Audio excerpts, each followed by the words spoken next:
Mega প্রজেক্টের নামে ঋণ নির্ভর না হয়ে সরকার সার্বিক অর্থনৈতিক উন্নয়নে কাজ করছে, জানিয়েছেন অর্থ ও পরিকল্পনা মন্ত্রী আমির খসরু মাহমুদ চৌধুরী। রাজধানীর আগারগাঁওয়ে পিকেএসএফ ভবনে রেইজ-2 প্রকল্প উদ্বোধনী অনুষ্ঠানে এই কথা বলেন তিনি বলেন, এখন থেকে প্রকল্প গ্রহণের ক্ষেত্রে অর্থনৈতিক রিটার্ন, কর্মসংস্থান ও পরিবেশগত প্রভাবকে সর্বোচ্চ অগ্রাধিকার দেওয়া হবে।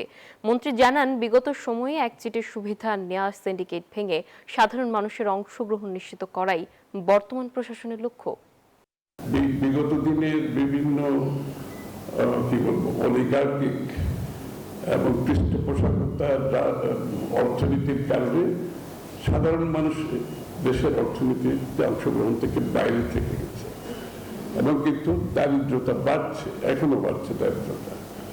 সুতরাং আমাদের প্রথম প্রোগ্রামগুলো যেটা আমরা নিয়েছি সেটা হচ্ছে সোশ্যাল প্রোগ্রাম, আমাদের কনসিডারেশনের মধ্যে আছে। এর আপনারা দেখছেন family card is one. Bashundhara public school and college 2026 শিক্ষাবর্ষে ভর্তি চলছে।